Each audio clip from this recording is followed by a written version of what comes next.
Welcome back to WCB Jazz Vinyl. What I'm going to discuss today are the very first Blue Note albums. But guess what? I'm not talking about Miles Davis 1501 or 1502. I'm not even talking about actually those 10-inch vinyl releases that came out in the early 50s. I'm talking about 78 RPM discs that were kitted together in box sets with cover art and released possibly as early as 1946, maybe a little bit closer to 1950.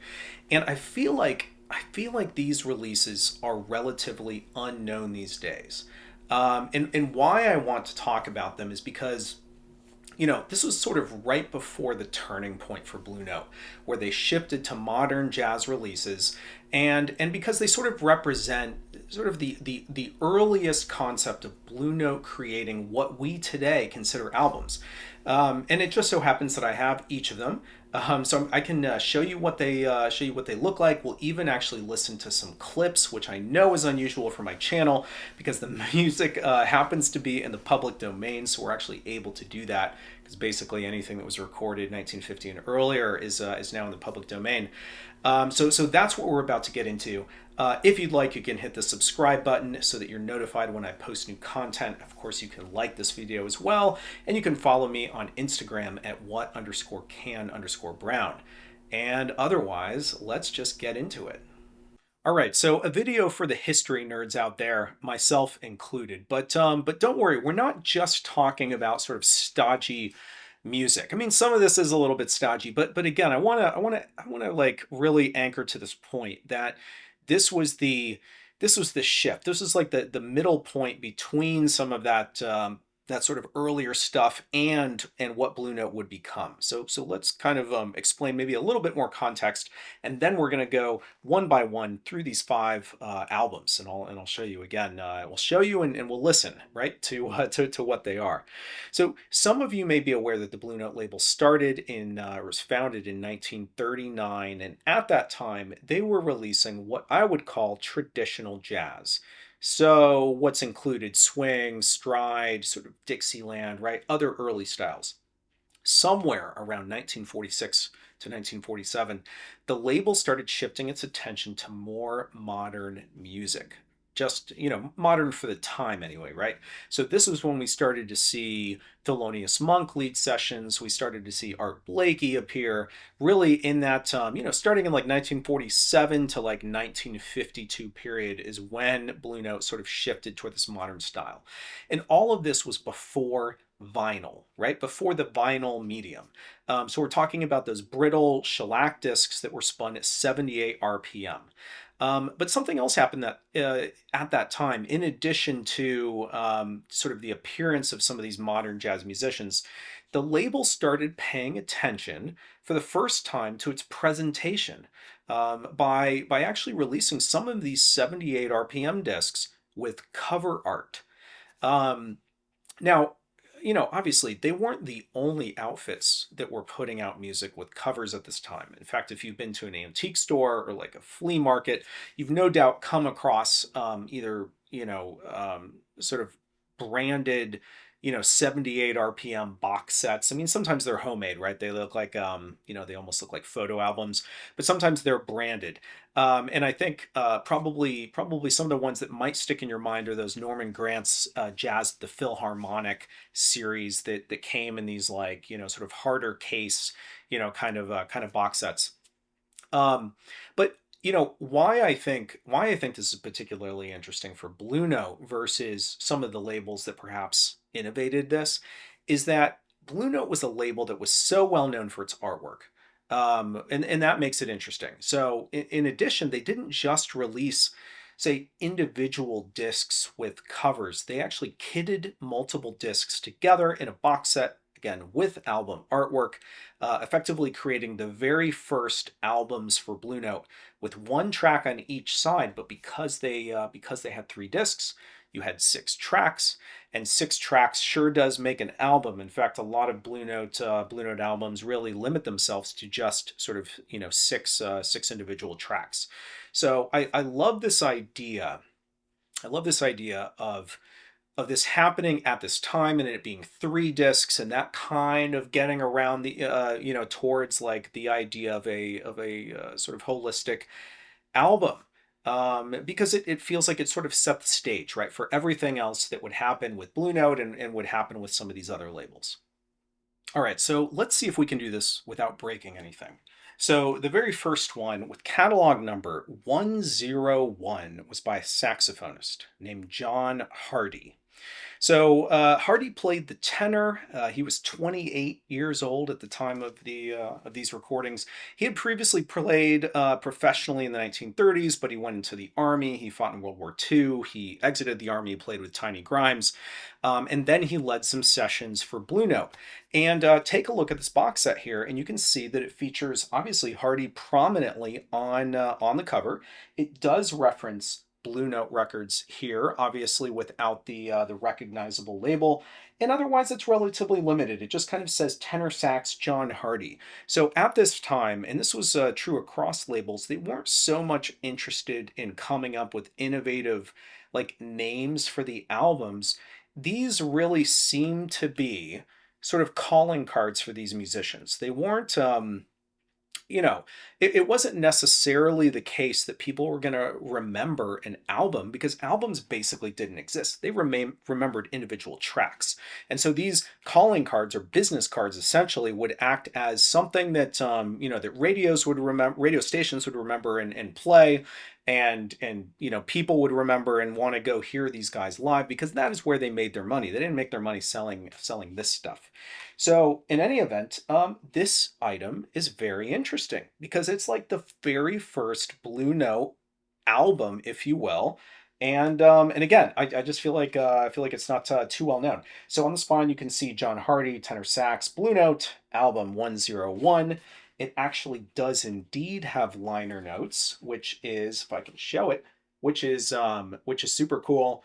And then obviously we get into the 3 discs. I'm not going to flip these just because I'm worried about like what if there's a seam split and then the shellac disc drops to the ground. But you know, super cool that we actually have the artists here and that there's some text because again, you typically you wouldn't have this, right, associated with a 78 RPM disc, which would have been sold individually just in one of these brown cardboard sleeves that you'd go to a record store and they'd pull it from behind the counter because you weren't allowed to handle them, and that's all you would get. You wouldn't get all of this. Right. So this is early marketing for Blue Note. These photos happen to be taken by Francis Wolff, which is really cool. Obviously, he was one of the co-founders with Alfred Lion.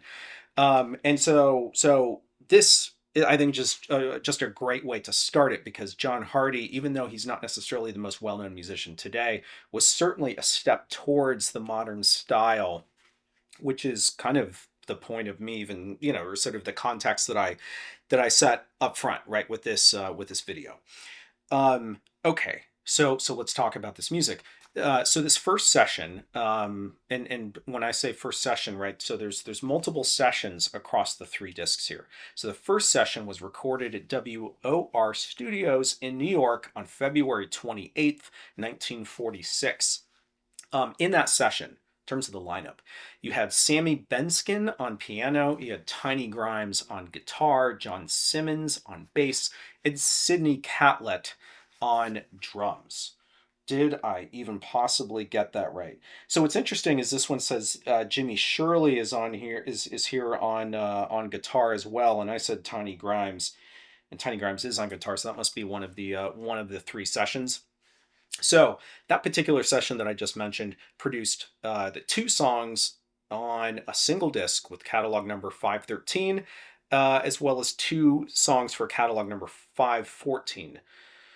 Okay, so to clarify, this album is catalog 101, but it seemed as though the discs were possibly available separately or as part of the box set, as they had different and non-sequential numbers. So again, the disc that's included here is 514, whereas 513 wasn't included.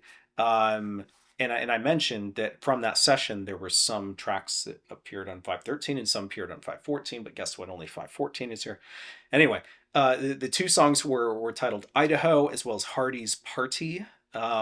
So what I wanted to do in terms of that first one we're going to spin is I wanted to spin Idaho first, just so you can get a sense of what this music sounds like.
All right, so I really like this one. I and I know that maybe there's some folks that maybe sort of feel the age, right, on some of this recording. But I really like this one because it features Tiny Grimes and guitar as sort of the primary melodic voice. And then he sort of hands it over to John Hardee for the solo. So though Hardee, as far as I know, had a reputation for playing that sort of loud, like overblown kind of dance band or stage band style, here, he is much more relaxed. He has sort of a clear, easygoing tone. He also doesn't go on forever. Instead, he kind of hands it off to Benskin on piano. And I feel like that kind of non-showiness is something that is maybe interesting of this time period where they weren't just really trying to fight over these sort of big bands. They were establishing themselves as individual artists, and they were kind of showcasing these many nuances, like I think of their style. Um, Incidentally, the B side on that disc, Hardy's Party, is a pretty slow ballad, which has some like stop time sections where Grimes actually solos just on his own with no one else playing. And that one's like a very sort of like a blues forward piece, which just feels a little unusual as far as I can tell anyway for 1946. Maybe a little bit ahead of its time in terms of carrying that I don't know, that sort of like easygoing feeling into jazz. All right, so the other session here, right? So there's multiple discs, a couple different sessions. The other session was recorded also at WOR Studios just a few months later on May 31st, 1946. So the lineup actually here is indeed different. It includes Bill Bivens on vibraphone, Sammy Benskin on piano again, Jimmy Shirley on guitar, right? So that's why I saw Jimmy Shirley, and I saw his picture. Eugene Ramey on bass, and then Sidney Catlett again on drums. So this session actually produced two discs that both made the box set here. So catalog numbers 520 and 521. So the inclusion of vibraphone for me is a little bit unusual. Because though it had been used in jazz since the 1930s, as far as I can tell, and obviously Lionel Hampton popularized it, we really didn't have guys like Milt Jackson sort of bringing it into bebop just yet. This was like right at that pivot point. And so here, when you listen to the vibraphone, it's used as a little bit of a background device. And I just think it works really, really well behind John Hardee's tenor. So to be able to experience that, let's listen to a little bit of the track, What Is This Thing Called Love? Again, where you can kind of hear some of this dynamic.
so we have 5 albums to cover. Let's move on to the second one. So the second album release is probably by a pretty recognizable artist, in contrast to that first one, perhaps. To many of you, at least, who are sort of fans of the sort of classic era of Blue Note.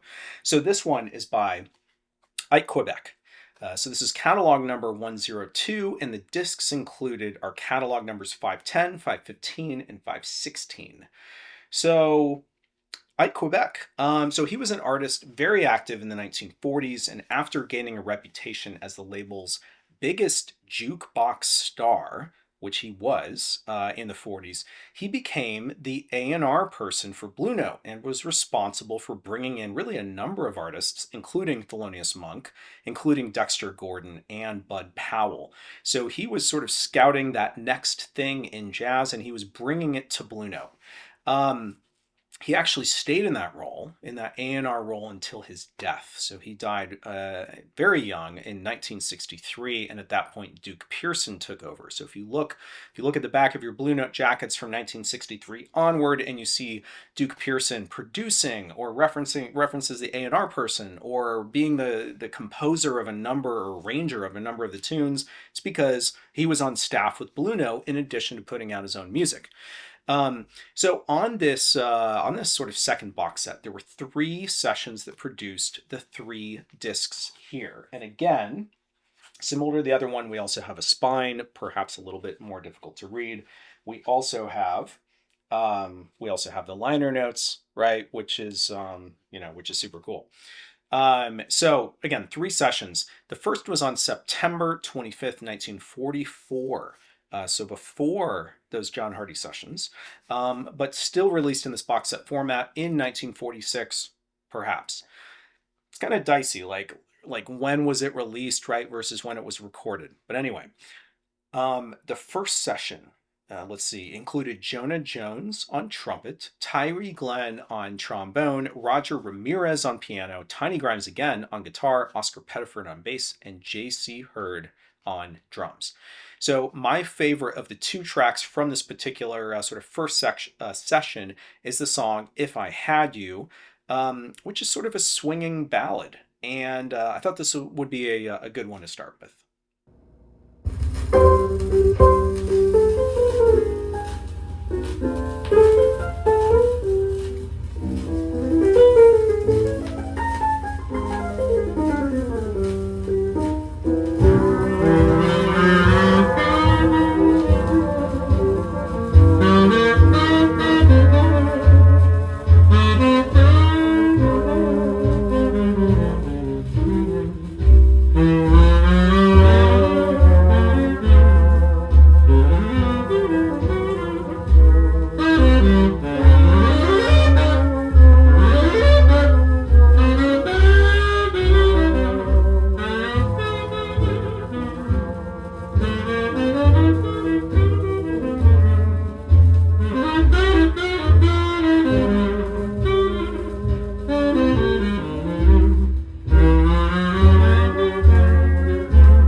So the next session, this one was recorded on July 17th, 1945. We've got a different lineup here. So this includes Buck Clayton on trumpet, Keg Johnson, famous Keg Johnson on trombone.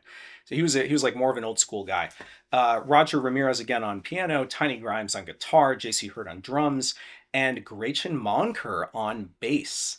So this is not Gretchen Monker III, but Gretchen Monker II. It is indeed Gretchen Monker III's father. And as far as I can tell, it was also his first recorded session. So both of the tracks from the session on this particular disc feature Buck Clayton very nicely, I think, with his muted trumpet. First on the track Topsy, and then second on the sort of aptly named Cup Mute Clayton. All right, so obviously I can't play a track from everything just for time's sake, but obviously feel free to check out some of these on YouTube as well. Um, but I do actually, I do want to highlight another track from this album, just not from that not from that particular disc. So the third and final session on this Ike Quebec album was recorded on April 10th, 1945. It includes Dave Rivera on piano, Napoleon Allen on guitar, Milt Hinton on bass, and J.C. Hurd on drums. So, like I said, I want to play a track from this, and it's called Sweethearts on Parade. So, um, I feel like on a lot of these sessions, Ike takes a backseat to the trumpeter, and that's one of the reasons why I just kind of didn't want to play one of those like Buck Clayton tracks, because Buck sounds fantastic on those tracks, but I wanted to give you something that that has Ike without another horn, so that he gets to shine a little bit. So again, this is Sweethearts on Parade.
So interestingly, out of the five, those first two are the most obscure.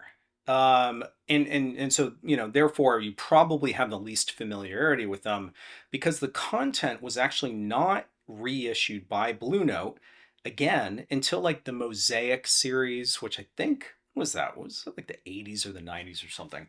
But the next three in this box set series, again 78 RPM box set series, were actually reissued on 10-inch vinyl in the following years.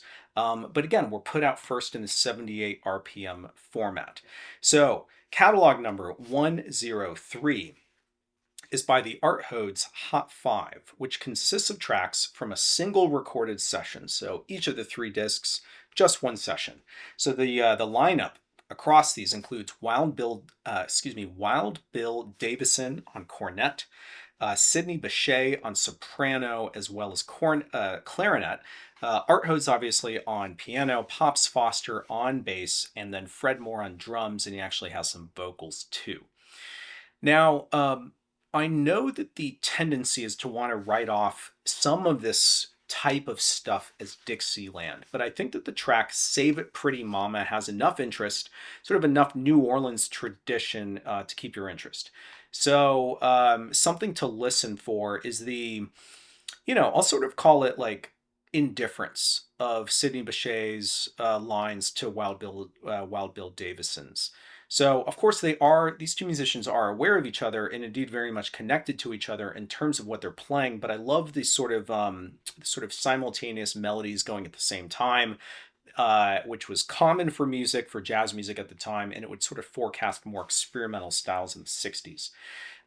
So I do want to play something for you from this.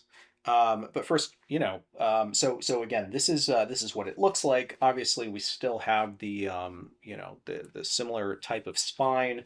We still have the liner notes. Again, we like take this for granted, but at the time it was very unusual to get this kind of additional content about these artists. So Francis Wolff did do the photography for this, and very interesting. Also in this box set, what I have, and I've not seen this before otherwise, is like a folded, I don't know actually if this is because it is specific to the Art Hodes Hot 5, but I don't know, um, to what extent perhaps each of these had this additional thing. In fact, now I'm going to check and see if it's the exact same content.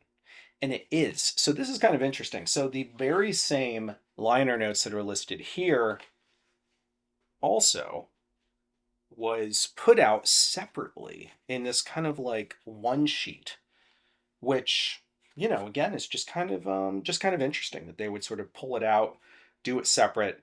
Incidentally, these three 10-inch records cost $3.75, not including taxes.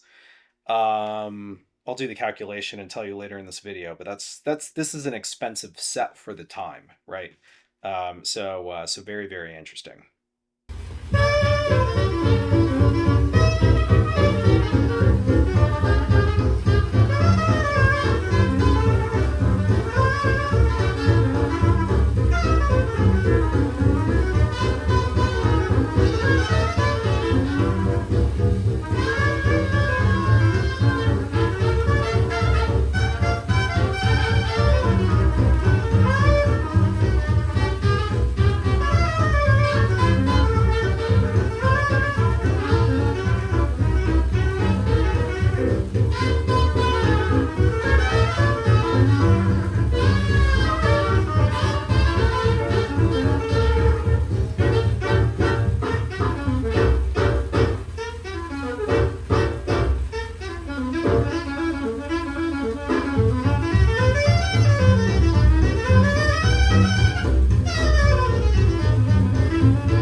So the next one, catalog number 104. This is also by Art Hodes, but instead of the Hot 5, it's the Hot 7. This one also happens to be my sort of least in terms of condition. It's kind of the gatefold is falling apart. It's also the one that took me the longest to source, which is kind of interesting. You'd think it'd be that like Ike Quebec maybe. But anyway, yeah, this one actually has a little bit of a name to it. So this is Monday Night at Blue Note. Again, catalog number 104. Lineup here is very different. So we have Max Kaminsky on trumpet, George Lugg on trombone, Chick Robertson on guitar, Danny Alvin on drums, Buji Sentobi. I don't know if that's how you pronounce his name. He could be, I don't know. He could be from New Orleans, and maybe that's why he kind of has this difficult to pronounce name. And you also have Jack Lesberg on bass. Incidentally, this one also didn't come with liner notes in the center, and so I don't know if that's because it was sort of ripped out or fell out, or if it wasn't originally included. In any event, the tracks were recorded across two separate dates in 1954, which were, May 17th and May 23rd. So on this one, there is indeed more of a Dixieland feel, especially with tracks like I Never Knew What a Gal Could Do. So I think that, I think that you see the tone of the pieces in sort of the track choices. So if you think about like what to expect based on the track choices. That's what I'm getting at. So some of the tracks include Jelly Roll Morton's Wolverine Blues, as well as Mr. Jelly Lord. And actually, in retrospect, I actually don't think that I like this. I like this album as much as the previous one by Art Hodes, because Hodes really is lost in the recording on this one, with Kaminsky especially, I think, taking center stage. It's just always a problem, I think, to hear a piano in these early recordings with like big groups. And I know it isn't. I know that sometimes it can be the point. Not the point to have the piano be lost, but the idea that the piano is not there necessarily to be heard with clarity all the time. In fact, in some cases, the piano really did exist to give the horn soloists cues and kind of inspiration and backing, right? So that they could then project that sound to the audience.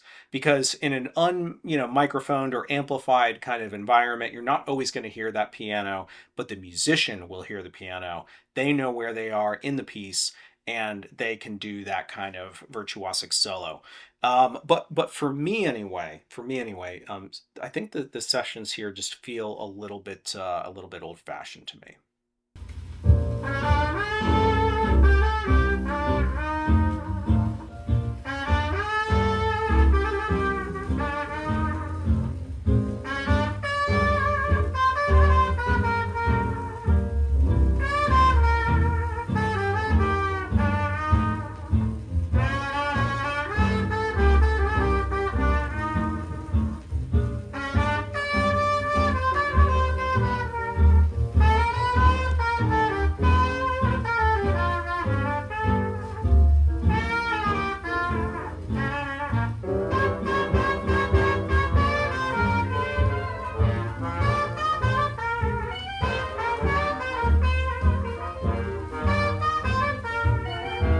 All right, so now the last one, sort of anyway. I'll get to that in just a moment.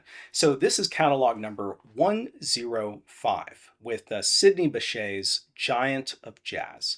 Now, each of the last three, right? So the two by Art Hodes and then this one by Bechet were released on 10-inch Blue Note vinyl as well. So the covers of these, should seem a little bit more familiar to you than the John Hardee, than the Ike Quebec sessions.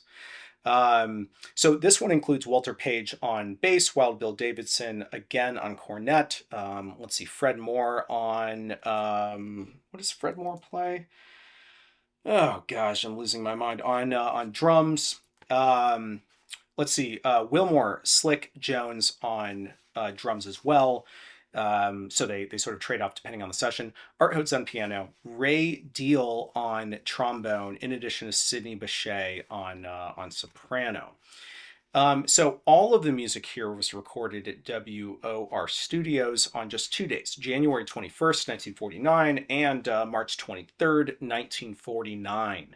So if you're kind of tracking here, right, in terms of some of these dates, the question becomes, was there really a several year gap from the last box set to this one? In terms of, like, again, this idea that they were releasing, these box set formats with cover art. Is it possible that instead of the first one being released in 1946, just because that was closer to when it was recorded, and then you have this one was recorded in 1949, is it possible that these actually were released in their shellac sort of individual disc formats and then only kitted together, call it 1949, 1950, 1951, and released then? So it could make more sense given that relatively quick transition to 10-inch vinyl format in 1951. So instead of these kind of like random kind of albums appearing sporadically as early as 1946, maybe they only did it starting in 1950 or so, leading up to releasing these on vinyl, again, also in 10-inch format with some of the same covers. So that is a hypothesis. I'm, if I was a betting man, I would say that these actually were not released in the mid 40s. They were all just put out for the first time, just in that intermediate period. And wouldn't it be interesting if they did that because the 10-inch series was all 10-inch vinyl series, I suppose 10-inch shellac, 10-inch vinyl series was already coming out. People were already shifting to that medium, and Blue Note wanted to put out something for everybody who had the old equipment. That's the stake in the ground that I'm putting in. That's my hypothesis. I've not read that elsewhere, but if I was a betting man, that is indeed why they did it. Essentially, that they were simultaneous. It just so happens that three of them made the 10-inch series, and two of them did not, and I don't know why that would be. Anyway, what we have with these last discs on this box set are definitely some classics. So if you're familiar with this era of music, you'll know these tracks. So we have Tin Roof Blues, we have Tiger Rag, When the Saints Go Marching In, Basin Street Blues, and some others. Let's talk maybe When the Saints Go Marching In, but first, let's listen to the track.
I do think that this one ends too soon, but again, it features, well, first of all, these were radio singles that really had to be 3 minutes or less, okay? But it does feature, sort of collective improvisation or simultaneous improvisation for multiple instruments, where you have the two soloists playing variations on the melody, sort of reacting to each other. And I just really love, there's like a charm to that, I think. So this set of recordings, even in this kind of format, right, where I'm not even like I don't even have a direct feed from my turntable into the video, just because that takes a lot of time. You can find these on YouTube, and I'll link the tracks. Tell you what, I'm going to link the tracks that I feature here in the description, so you can go and hear somebody else's better sort of needle drop recording. Um, but this set of recordings overall, I think even you can hear in this format, is the best recorded. And I think it's simply because the technology had advanced significantly just over those couple of years. Um, so so I think I'm kind of ready to get down to it, but there's one more topic. There's one more topic that I haven't really brought up. And I kind of referenced this before, but there's one other album that I want to mention that I haven't yet, and it's not something that I have, and it's also very likely older than each of these that I've referenced. The album is by Meade Lux Lewis, and it is a double 12-inch, 78 RPM shellac disc album, simply called The Blues. And I'm going to show you a picture here. So again, there is indeed album cover art for it, but due to its age, possibly released as early as 1939, and really one of the very first things that Blue Note put out ever, it is just really hard to find. It's actually never sold on Discogs before. Across the double 12-inch discs, it is 4 tracks. It is simply called Blues Part 1, Part 2, Part 3, Part 4, and it's all piano solo by Lewis. Um, so for reference, so if you remember, I was kind of remarking at the 375 price point, I think, for one of these other ones. The retail price for this Meade Lux Lewis was $3. Um, if that was actually the price back in 1939 when the music was recorded, translated to 2025 dollars, it is $67. So that was, and each of these are quite the premium item. And I find that very, very interesting because we so often talk about in this hobby the idea that the price of vinyl is going up and it's getting ridiculous. But guess what? If you look at, again, these that are $67, or if you look at those like new jazz titles, new jazz from like 1959, 1960, look at the back, it'll say $3.95 for an individual disc, which again, even for like 1959, 1960, is about $40 or so today. I forget exactly what the calculation is, but it's something like that. New vinyl has not gone up in price. In fact, there's always been this idea that there's like that if you want the newest, the hottest stuff, you got to spend $40. If you want the premium stuff, you got to spend $60. And yes, stuff will get discounted, and you'll see stuff crossed out, and it'll write $1 or something like that. But like $1 in the '60s is like 10 or something now. You know what I mean? So I just find it very interesting that we all complain, but guess what? These complaints are probably ones that people have been having for decades and decades. So there we have it. This is not my first video to actually include needle drop stuff. It's just that each of the other ones were shut down by YouTube. So again, here's the problem. I get this on the comments all the time. Why don't you like? Let's hear it. Let's hear it. Why don't you spin vinyl on this channel? I can't, because my videos will get taken down by YouTube due to copyright issues or trademark issues or whatever. But in the US, for stuff that was recorded before 1978, as long as it's been, what is it, like 50 years or something since, no, 75 years, maybe it's 50, since the actual recording was made, then I can include it and not have to worry about it. If it was recorded after 1978, it's something about like when the musician or when the arranger or composer died, and then there's like a period of time. So anyway, I can't include clips. In fact, I've tried to do this and my stuff gets taken down. So I can only do this when it's super old stuff. So here we have that opportunity, right, to hear some of this old shellac disc stuff. Um, and I hope that it added something, to maybe a little bit of like context or a little bit, I don't know, something else. And if this type of format's compelling, obviously I can make some other recordings with older music. I can indeed do that. I do have other Blue Note 78s. I do have, some older stuff, even though for the most part, my collection is like 1945 to like 1978, with like only outliers on the sides. But anyway, hope this was interesting. Again, 5 Blue Note box sets, probably a lot of people weren't aware of. Look out for them because even your record store that doesn't like to sell 78s because no one buys them, you never know. You might find one in that like kind of underneath the stacks kind of section where they throw some of these box sets. So keep an eye out because I personally think there's a lot of great stuff out there for Blue Note early on, even if it's classified as Dixieland or whatever you want to call it. I think there's a lot of great stuff. So with that, thanks very much everyone, and I'll see you next time.